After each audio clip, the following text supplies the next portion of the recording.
We have poured through thousands of board games and figured out which games are best played at 2. This is our top 10 best 2-player games. I'm Jesse. I'm Melissa. This is iHeart Board Games. Welcome. Let's jump into our top 10, starting with number 10. Melissa, I'll let you start. All right, so I started on number 10 with Crokinole. So Crokinole is one of those ones, you find them so much at the conventions. When we go to Dice Tower, I always see them out, like displayed, really, really nice boards, nice pieces. You're trying to fling the little disc to get to the center. Just such an awesome feeling when you're just like, moving those discs. I love a game that is made of wood like that, and that's like the pinnacle of it. Like if we were doing a top 10 games made of wood, that's got to be a way up there. Yeah, they have a series of games that do that. But yeah, that one, I mean, ripped to the Cracker Barrel Crokinole boards everywhere because they've redesigned everything Cracker Barrel. Yeah. But yeah, that I thought about going out to the Cracker Barrel down the street and be like, give me that Crokinole board, even though it's in crap condition, I can restore it. My number 10 is Splendor Duel. Ooh. Are we going to talk about this later? We're going to talk about that later. I figured. In fact, I was surprised of where it was for me, but there must be some really good 2-player games out there. So what's your number 9? So my number 9 is Star Wars, the deck building game. I really enjoy when we played it recently. It's your typical deck builder with Star Wars characters. You get into the character build of different, like your one side's the good guys versus bad guys, and how are you going to defeat your nemesis? It's a very traditional deck builder. And for fans of Star Realms, you'll love that game. I think it borrows a lot of things that Star Realms did originally. So yeah, I like Star. In fact, some reason that didn't come up on my list. I pulled my list from my top currently 900 games. I made a top 100 a while back. Look out for that on the channel. Make sure you hit that subscribe button. But it was pretty easy to go down my list and pick some. I guess that one's further down somewhere. I pulled it from what we have in the house, and we recently played it, so it was on my mind. Splendor Duel ranked at 102 for me. So my top 9 here, and some of my honorable mentions, honestly. I'll tell you why they're my honorable mentions later. But they're all ranked in my top 100. So that's interesting. Am I on number 9? You are on number 9. All right. My number 9 is Battle of the Five Armies. I almost put that in there, but it's been too long since we played it. We need to get that back out to play. And folks that are fans of War of the Ring might prefer that more. But I haven't played War of the Ring, which is crazy. But when we started playing board games, that game was hard to get. But Battle of the Five Armies is a 2-player game based on Lord of the Rings, Battle of the Five Armies. If you know, I think, with this one, because it's pretty massive to talk about. It really brings you into the movie franchise of, if you know Lord of the Rings, you'll enjoy the battle aspect of the board game. Yeah, so fans of Risk, you might like this as a 2-player version of person versus person, figuring out who wins the battle, the full battle. Jumping to number 8. All right, number 8 is Blockus for me, and I don't. Well, before you start talking about it, we're gonna have to talk about that one later. Oh, okay. And I was just gonna say, some of these it might be the like duo or the regular. But we'll talk about it later. We'll cover all that stuff. All right, so back to me then. My number 8 is Fields of Arle. Didn't make my list. Yep. This is a 2-player, which lately they added an expansion that makes it 3-player now. Ooh, nice. But this is a strictly 2-player game. Uwe Rosenberg, who makes everything. Patchwork, anything with polyominoes. This is one of his early to us releases. Yeah. I like the way it plays. You're just running a field. You're processing peat. It's a longer game, but what it does in the 2-player aspect of just back and forth worker placement even, I think. It's one we haven't played in a while that we need to get out again. That's going to be a lot of these on this list. But Fields of Arle still has a warm place in my heart. What's your number 7? My number 7 is Yinch, which is in like a whole series of all these different games. Oh my gosh. Okay, so I told you how I picked it. I'm pretty sure that's in my top 100 and I just missed it. So my top 10 already has an asterisk because I think that would certainly be on here. I can't believe I forgot it. Oh, well, continue. All right, so Yinch has this very kind of... It's in a whole series of these different games that are all these 2-player games, and it's very, like... It's called the GIF series, GIPF, if you want to look that up. Yeah, it's very nice, like the black and white pieces and how they move around the board, and it kind of gives you that feeling of like similar to like an Othello or Go, because like the black and white kind of back forth. I think only in look it does. Yeah, just in look, not in how it plays, because how you have to like line up pieces as they go across the board, and it's really like you have to kind of like chess style think it out and see it. But I think I like that. It's like very makes you think, but not in a difficult way. And the quality that they chose to use these pieces for, top notch. The strategy is deep, but it plays in about 20 minutes. Yeah. So, and this game, they just added on BGA. Oh, nice. So I've already played a game of it because it is so good. The rings on it, those are nice solid rings. And the packs. Everything about Yinch is awesome. That would definitely be up here. It would be... I mean, it's my number 7. So I guess it's my flawed system. You used a different system. You walked around the room and actually looked at games. I think about what do we have in our collection? What have I just recently played? And I kind of look in the collection. Yeah, we have a lot of games here. But, God, I didn't look at them. My fault. All right, going over to number 7. Yep, number 7. So that was your number 7? Mm-hmm, okay. That was my number 7. My number 7 is Watergate. Oh, it didn't make my list, but I did think about it. Yeah, the thing that's... Well, first off, it's a game where one player plays as Nixon. The other plays as the newspaper it's like people. The press. The press. Yeah, the press. Yeah. But the cool thing that stands out about it for me, what do they call it whenever two players are doing completely different things? Asynchronous. I don't know. Root does that to where people play. Let me know in the comments what that's called. Because what is that mechanism? It's not popping in my head right now because I'm staring at my top 10 and changing cameras. But yeah, it does that to where the press are playing a different game than the president, but at the same time, you're playing on the same board. So you still got to deal with each other, but your goals are different. It's whatever you do is going to affect the other person, but you're not. Well, always, you're not doing it just because it's going to affect them, but whatever you do will kind of affect what they do. Mm-hmm. Yeah. You learn a lot in this game. If you want to learn everything about Watergate, there's so much information you're being fed. Or you can just play the game and ignore the text like some people do in Wingspan. But this game plays really quick. It's a Capstone Games type of game, which it is made by Capstone Games. So if that sounds like something cool to you, check out Watergate. Yeah. All right. So my number 6 is Azul. Are we going to hear about this one? No, we can talk about that right now. It's not on my top 10. I tend to prefer the original Azul, like just base regular Azul, but they just came out with the Azul that's the 2-player version of it. Oh, right. Azul Duel. Azul Duel. And that one I really like that one too. Yeah, that one didn't make my list because when I made my top 900 or whatever, we hadn't played it yet.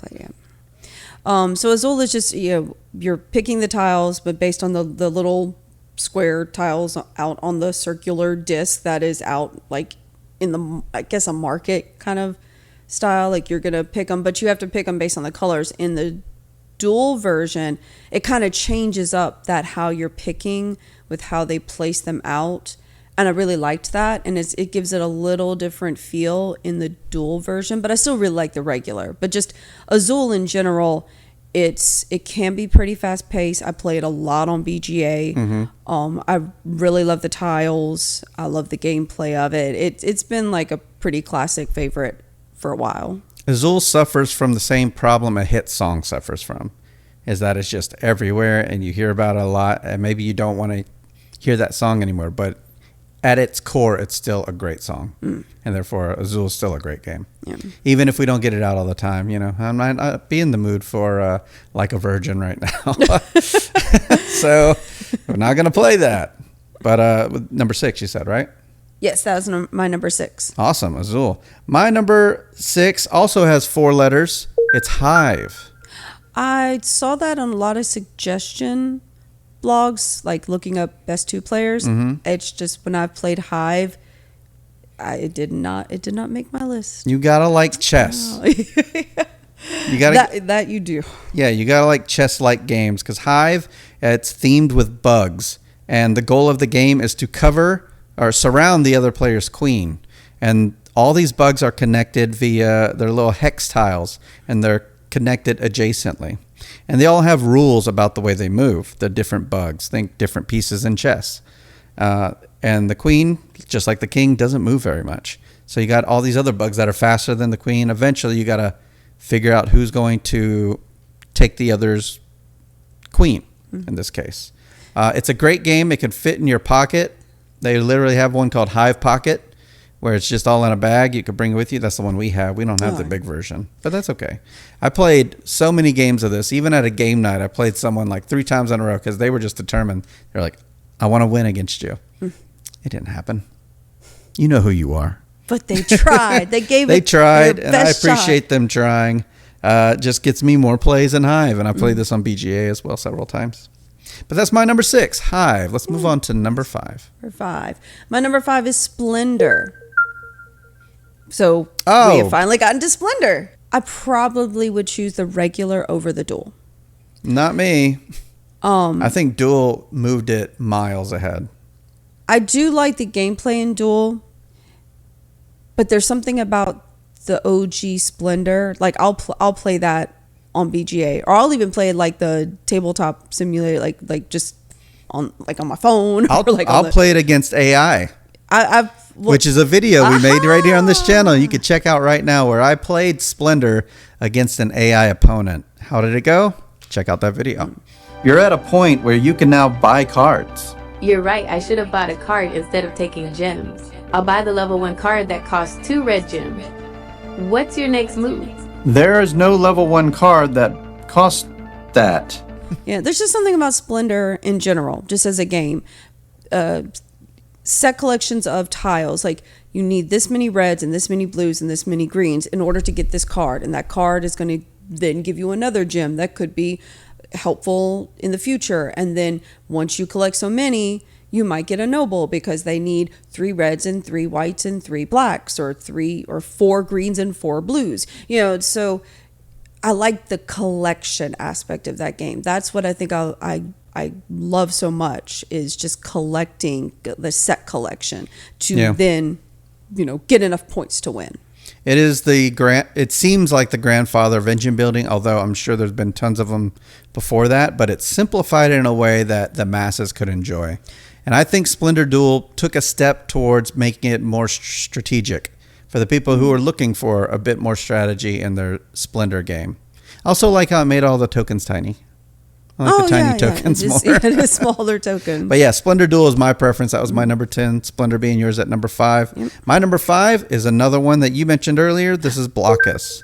And for me, I put Blockus Duo. I really like the difference between Blockus. Well, first off, Blockus is a big grid, and you have these pieces, think Tetris pieces, and they just go on the board, and they have to connect at corners of your own pieces.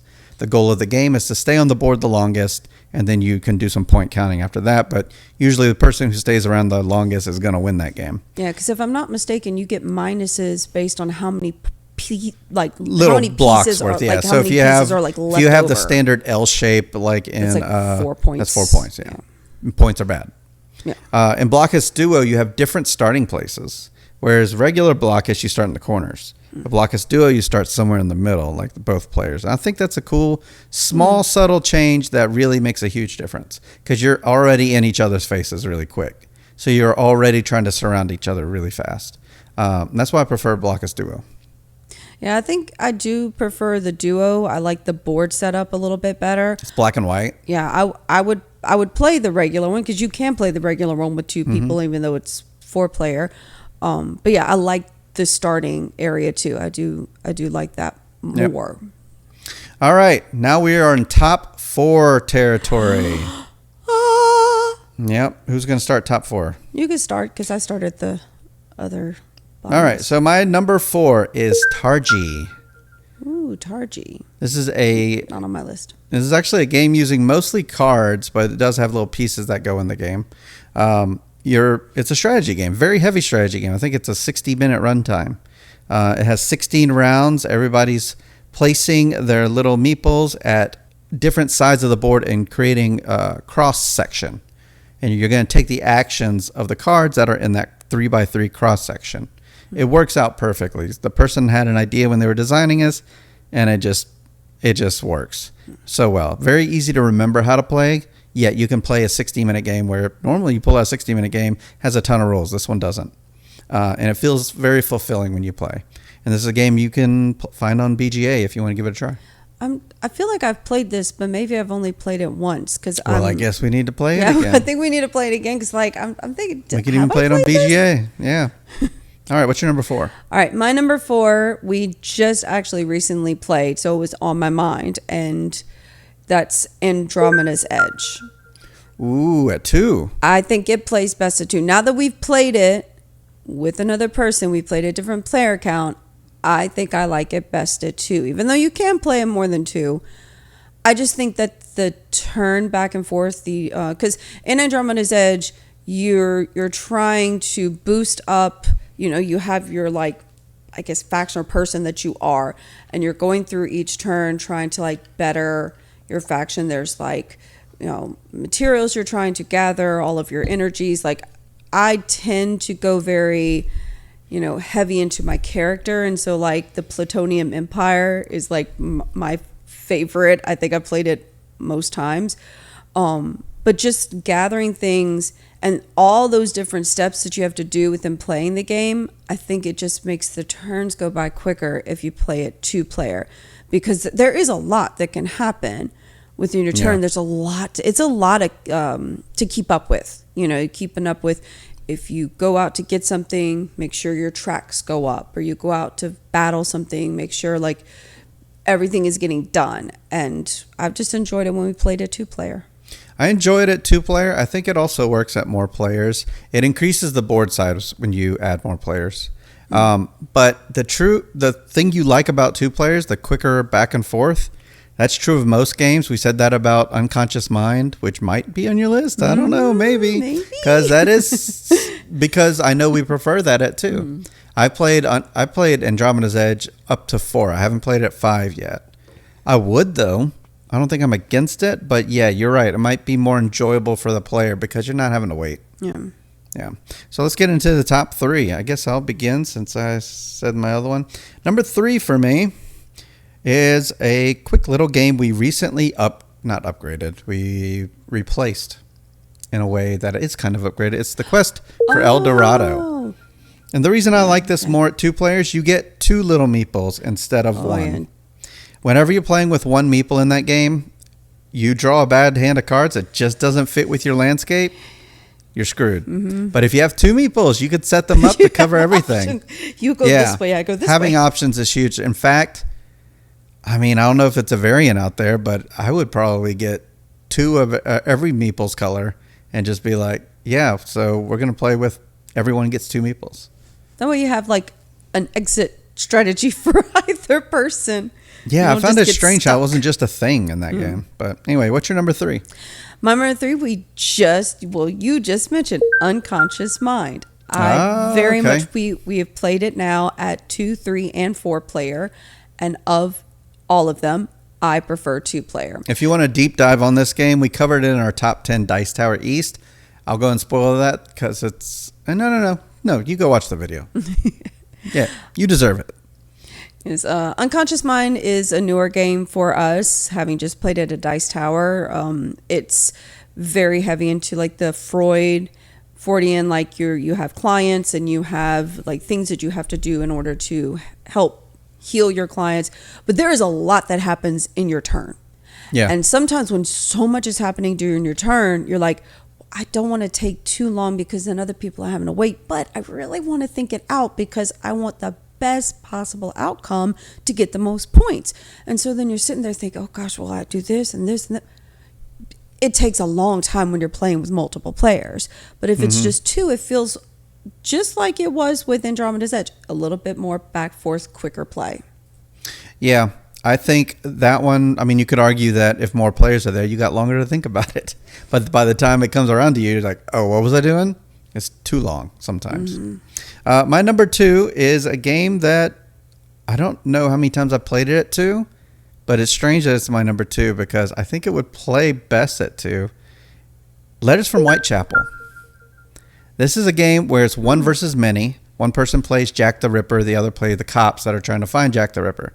Jack the Ripper strikes and then has to run back to their hideout, and the cops have to find him. The thing that makes it easier for Jack is the table talk, where the cops are talking about where it could possibly be. You take that away and you even the playing field, where it's the cops are silent. They're commuting here in the brain of the second player. Just thinking to yourself. Yeah. And Jack has been doing that the whole time. What if Jack had 3 Jacks out there all discussing that? That wouldn't be as cool. But take that away and make it even playing field. I think it'd be the best way to play Letters from Whitechapel. Okay, so my number 2 is Patchwork. You're just forming a circle, moving your piece 1, 2, or 3 spots, grabbing the little quilt piece, making your quilt. Yeah. I always challenge myself with that game, only because I never can do a really nice completed quilt or get like the 7x7 before the other person. So it's something I love the challenge of that game, of just how better a quilt I can make this time. How many more, points can I get because I made a better, 7x7 or because you lose points every time you don't have a piece filled. Yeah, missing piece. Yeah, that's the most satisfying thing is to finish the whole quilt.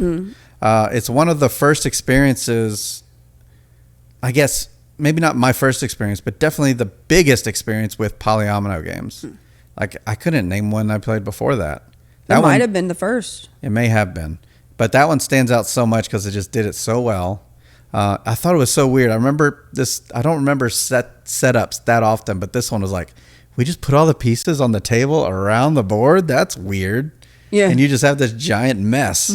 But then it kind of works out. It's like, I don't know how else you would do that game. And there's a lot of different variations of it, like different themes to it. So even though it all is just patchwork, it's not like one of those like with Splendor and you have a dual and a regular, or a Zool dual and regular. It's just patchwork. It's just 2-player, but there's a lot of cool themes. I like how they have different themes, like the holiday Halloween style, and all Halloween, the other things. Americana. That's a neat thing. Cool. Well, now we are on to number 1, but first, let's give a little time to the honorable mentions. I'm just going to spill mine out, and you could spill yours out. Sounds good. First one is Codenames Duet. I think it's worth mentioning. Codenames is a really fun game. I mean, it's everywhere. I don't need to tell you what it is. The reason I prefer Duet and the reason it's not in my top 10, I like playing Duet with more players. It's a 2-player game, but you can optionally add more players. And the Codenames website does that, and I prefer that. Magic the Gathering. Oh, yes. Yeah. It's a great game at 2. I'll tell you that. Still a good game from 1994 to now. Still a great game, Magic the Gathering. Doesn't really fall into board games. A lot of people would say that. What do you think? Is Magic the Gathering, does it have any place on a top 10 board games list? It falls in my honorable mention, so technically it's not there. And finally, Five Tribes. What? It's on your honorable mentions? It's on my honorable mentions. So we'll talk about this together right now. Five Tribes is a 4-player game, but I've always felt it played better at 2. Because if you play it at 4, it'll suffer from some AP. That's for sure. Oh, absolutely. That's exactly. Because the board state changes the entire game. But if only one person has changed the state of the board, chances are your move's still there. That feels better. Yeah. Chances are just the board won't be as messed up. And that's just a good feeling. Yeah, that's exactly why I put it on my honorable mentions. Because you can play with more players and it can be enjoyable. But you can really kind of get your feelings hurt whenever, oh gosh, I only had one more turn before. I could have gotten that. Yep. Oh, now that's gone. Now I got to rethink the whole thing. It's like, that's a lot of more time to think. Yeah, and I'll add base game. Yeah, the first expansion didn't do anything for me. I think there's another expansion. I didn't even bother getting it because I was like, first one didn't really do much. In fact, it made me more upset because it added a 6th tribe. It's called Five Tribes. 5 Tribes. Yeah, so what's your other 2 honorable mentions? My other 2 that I put on here, Lost Cities. Oh, okay. We have not played it in a long time, and that's why I kind of put it on the honorable mentions, because even though I really do like it as a really good 2-player game, it's just been a long time since we played. So, if we were doing top 10 2-player gateway games, that might fall in. And there is the it's very satisfying to shuffle that deck too. Oh yeah, has big tarot cards. Yeah. There's a board style of Lost City, but I like the card version more, the 2-player card game. I mean, the internet likes it more. The board game got really low reviews. Yeah, so I really like that one. It's a good card game too. But Bosk is my other one. I considered it. Bosk can be really mean. But if you're only playing 2-player, it doesn't seem that bad. Because there's only one other person to worry about blocking your trees. No, yeah. And blocking your way. It plays best at 2. I agree with that. But it's not too bad at 4 or 3. Yeah, it's just So a I little like it. less mean when you don't have as much coming at you. So number 1, the moment we've all been waiting for. My number 1 is Hanamakoji. Oh, not my number This is one. a simple 2-player game. And it's just so elegant and it plays so easily. You only have 4 things you could possibly do. And the goal is just to get more. Well, they've changed the theme over the years, but in the version we have, it's the geishas. Oh, yeah, the flowers. Yeah, you just need a certain point of geishas and you win. And you can play it in about 10 minutes. And most times I've played this game, everyone's been like, okay, let's play it again immediately. Like, you never get just one play of this game in. And that's why it's my number 1, Hanamakoji. Nice. My number 1 has been one of my number 1s in 2-player for a while now, and I've brought it out many game nights, and that is Jaipur. Oh, yeah, of course. That's I number love 1. Jaipur. Oh my gosh, I love it. I have it on my phone. I play it on the computer. BGA. Like, oh, I love Jaipur. And I love the box too. It's like a very different type of box. It's like that long kind of box thing, and it has like those little slots that put all the things on the inside. Like, Yeah. it's weird. It's weird when you actually like an insert. That just I was gonna it say, came didn't with- 3D print one? Yeah, huh? we didn't. It just came with the game, and I like the little chips just kind of sit nice in there. It's just, deck of cards. It'd be cool to get like a tricked out version of that with like poker chips. Oh yeah, those would be nice. If you know of something like that, let us know. I don't think it exists. Yeah, because I love Deluxe Jaipur. version Jaipur.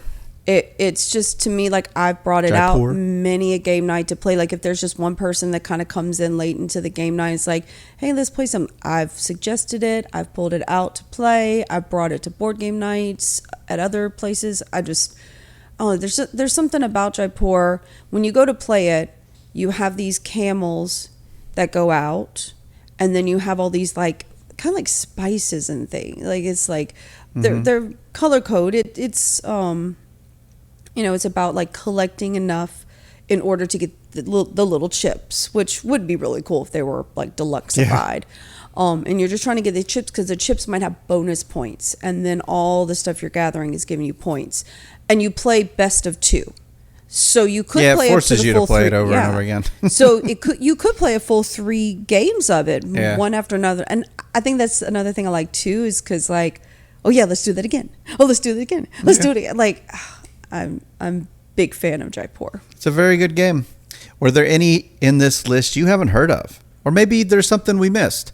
Post that in the comments below. And until next time, the box is closed.